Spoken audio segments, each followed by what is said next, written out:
एक खूबसूरत साहिल के किनारे एक दिन 20 साल की लड़की जेसिका चहलकदमी कर रही थी।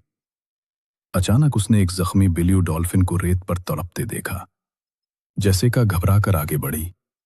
ओह खुदाया, ये कितनी कमजोर है। उसने बड़ी एहतियात से डॉल्फिन को सहारा दिया और अपने घर ले आई। घर में एक बहुत बड़ा स्विमिंग पूल था। उसने बिल्ली डॉल्फिन को उसमें छोड़ा और पहली बार पूल में जिंदगी की हलचल गूंजी। डॉल्फिन ने पानी में छुपाक मारकर जैसे शुक्रिया अदा किया। यूं बिल्ली डॉल्फिन और जेसिका की दोस्ती की शुरुआत हुई। दिन गुजरते गए। जेसिका रोज स्विमिंग पूल के पास आती। बिल्ली खुशी से छलांग लगाती, पानी में छींटे उछालती और जेसिका के साथ खेलती। कभी वो गेंद उछालती, कभी जेसिका को हल्के से धकेल देती और पूल तहखाओं से गूंज उठता। रात को चांदनी में बिल्ली डॉल्फिन पूल के पानी में गहराई तक तैरती रहती और जेसिका मुस्कुराकर उसे देखती, जैसे अपनी बहन को देख रही हो। उसने अपनी डायरी में लिखा, बिल्ली मेरी सबसे अच्छी दोस्त है, मेरी हमराज। वक्त गुजरता गया। बिल्ली बड़ी और ताकतवर हो गई।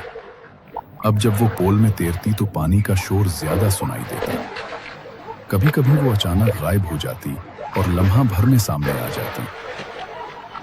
जेसिका के दिल में हल्की सी बेचैनी पैदा हुई। उसने अपनी माँ से कहा, अम्मी, बिल्ली पहले जैसे नहीं रही। माँ ने मुस्कुराकर कहा, ये बस बड़ी हो रही है बेटा। एक दिन सुबह सवेरे जेसिका पुल में कूद गई। बिल्ली उन्हें पहले पहल हमेशा की तरह खेलना शुरू किया। पानी में छींटे उछलने लगे और जेसिका ने खुशी से कहा, हाँ बिल्लियों, यही तो हमारी दोस्ती है। मगर अचानक बिल्लियों की आंखों में एक अजीब चमक उभरी। उसके रवैये में नरमी की जगह सख्ती आ गई। पानी में एक लम्हे को सब कुछ साकित हो गया। फिर बिल्लियों ने एक जोरदार झटके से जेसिका को अपनी गिरफ्त में ले लिया और पुल की गहराई की तरफ खींचने लगी। जेसिका चीखी, बिल्लियों नहीं, मैं तुम्हारी दोस्त हूं। लेकिन उसके हाथ पांव कमजोर पड़ने लगे। स्विमिंग पूल की लहरें खौफनाक शोर करने लगीं। पानी आहिस्ता आहिस्ता सुर्ख हो गया। जेसिका की चीख मध्यम होती गई। सिर्फ बिल्ली डॉल्फिन की तेज आवाज बाकी रह गई, जो पुल में गूंजती रही।